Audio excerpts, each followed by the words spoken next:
Now, getting back to the main line of my presentation, what I'd like to point out is that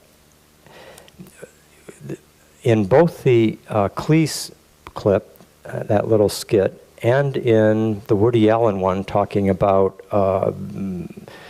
the meaninglessness of the universe ever since Nietzsche said God is dead and so forth, both of those are pointing to the connection between a certain frame of mind that has brought about a disenchantment of the universe and our own current condition. That disenchantment is, I believe, close to the heart of our problem. It is an objectification of the world as an it rather than a thou. Our modern sensibility has trained us to look at the non-human as being an object that doesn't have an interior, and that only human beings have interiors. Only human beings have the capacity for meaning and purpose and conscious intelligence, while the rest of the world is an object for us to exploit and manipulate and use for our self-enhancement. I once did a thought experiment called the Two Suitors, where you had the universe as being approached by two ways of knowing, two epistemologies.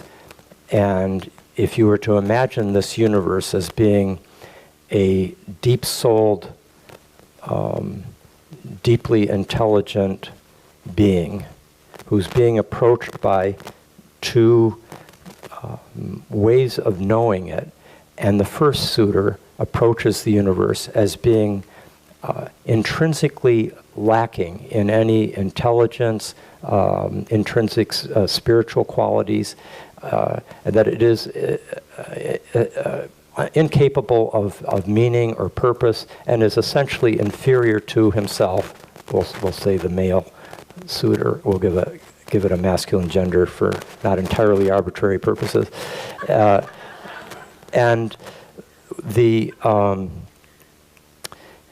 the purpose of that suitor's knowledge, of his way of knowing, is to better understand, predict, and control the universe for his own self-enhancement.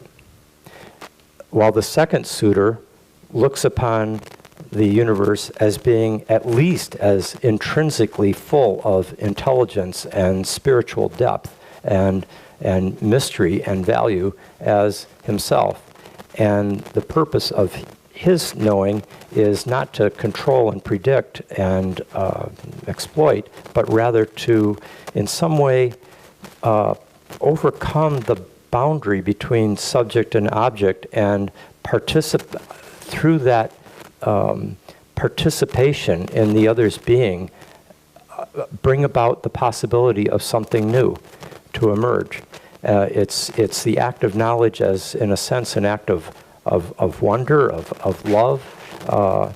It's a relating to the world as a thou rather than an it. This is Martin Buber's distinction between an I-it versus an I-thou relationship. And in relationship to that point, I want to remind us of something that James Hillman said some years ago in his great essay called Anima Mundi, The Return of the Soul to the World.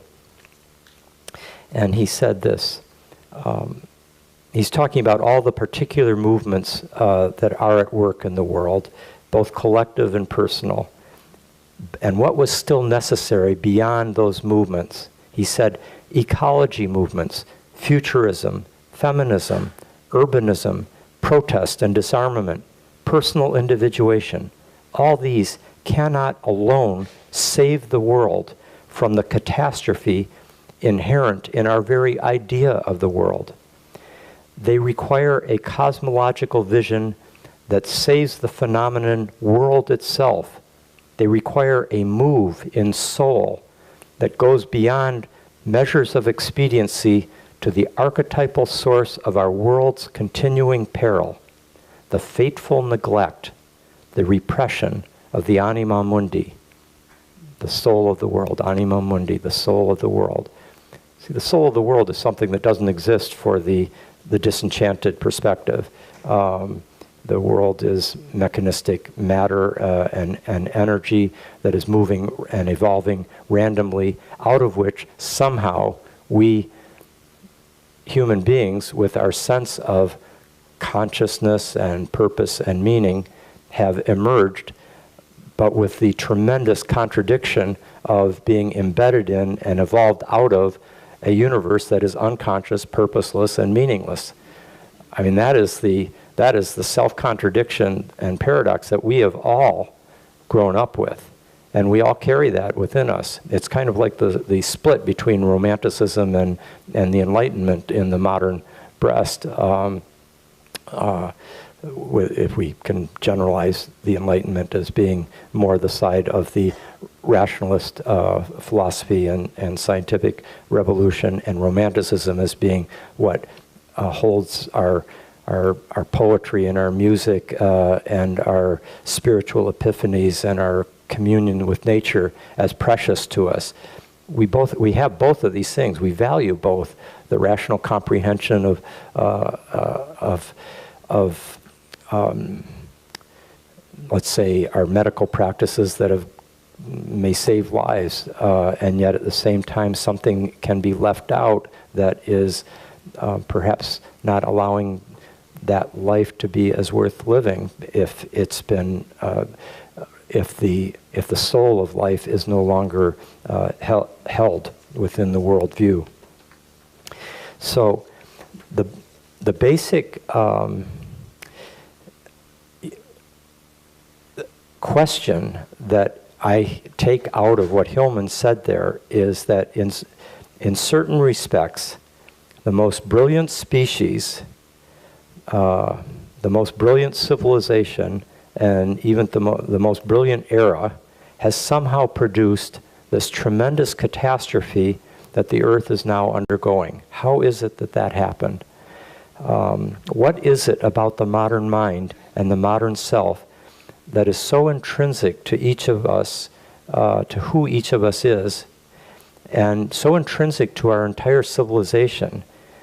What is it about that modern mind and modern self that is crashing the entire Cenozoic era in our time?